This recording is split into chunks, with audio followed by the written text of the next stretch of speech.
មន្ត្រីរាជការខេត្តតាកែវតែ29%ប៉ុណ្ណោះដែលបានចុះឈ្មោះអ្នកក្នុងបន្ទុកប្រព័ន្ធបសសឯកឧត្តមហេងសុផាន់រិទ្ធជំរុញឲ្យរុះរាន់ដើម្បីទទួលបានសេវាព្យាបាលដោយឥតគិតថ្លៃ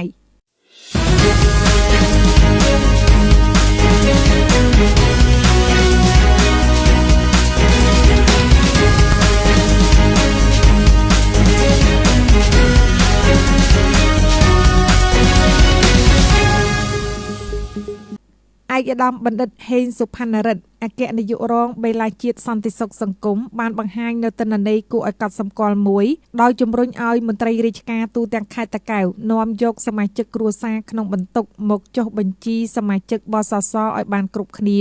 ដើម្បីទទួលបានអត្ថប្រយោជន៍ពីរបបសន្តិសុខសង្គមស្របតាមគោលនយោបាយគាំពៀសង្គមរបស់រាជរដ្ឋាភិបាលថ្លែងក្នុងសិក្ខាសាលាផ្សព្វផ្សាយស្ដីពីការអនុវត្តរបបសន្តិសុខសង្គមផ្នែកហានិភ័យការងារនិងផ្នែកថែទាំសុខភាពនាព្រឹកថ្ងៃទី4ខែកុម្ភៈឆ្នាំ2026ឯកឧត្តមបណ្ឌិតហេងសុផាន់រិទ្ធបានគូសបញ្ជាក់តាមរយៈរបាយការណ៍ថាមន្ត្រីរាជការក្នុងខេត្តតាកែវដែលបានចុះបញ្ជីជាមួយបសស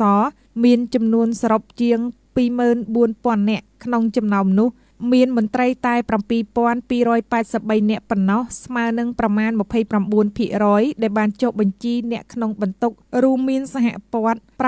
5,081 នាក់និងកូន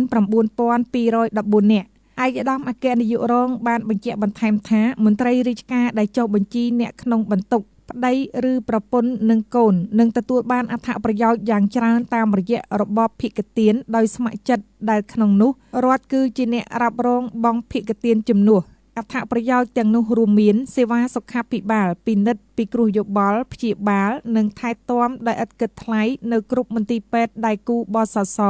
សេវាមាតុភាពទទួលបានប្រាក់បំណាច់មាតុភាពវិភាគបូជាសពទទួលបានថវិកាជួយទំនុកបម្រុងក្នុងករណីទទួលរងគ្រោះថ្នាក់ជាយថាហេតុបណ្ដាលឲ្យបាត់បង់ជីវិតក្នុងឱកាសនោះដែរលោកមូលវិចិត្រអភិបាលរងខេត្តតាកែវបានលើកឡើងថាអង្គសិក្ខាសាលានេះគឺជាឱកាសដ៏សំខាន់សម្រាប់ថ្នាក់ដឹកនាំនិងមន្ត្រីរាជការគ្រប់លំដាប់ថ្នាក់ក្នុងការឆ្វេងយល់ឲ្យកាន់តែច្បាស់នៅវឌ្ឍនភាពនិងអត្ថប្រយោជន៍នៃរបបសន្តិសុខសង្គមលោកអភិបាលរងក៏បានផ្ដាំផ្ញើដល់សិក្ខាកាមទាំងអស់ត្រូវយកចិត្តទុកដាក់ក្រេបជញ្ជក់ចំណេះដឹងពីមន្ត្រីជំនាញដើម្បីយកទៅផ្សព្វផ្សាយបន្តដល់មន្ត្រីក្រមអាវ៉ាតនិងសមាជិកគ្រួសារឲ្យមកចុះឈ្មោះក្នុងបញ្ជីសមាជិកបសសទាំងអស់គ្នា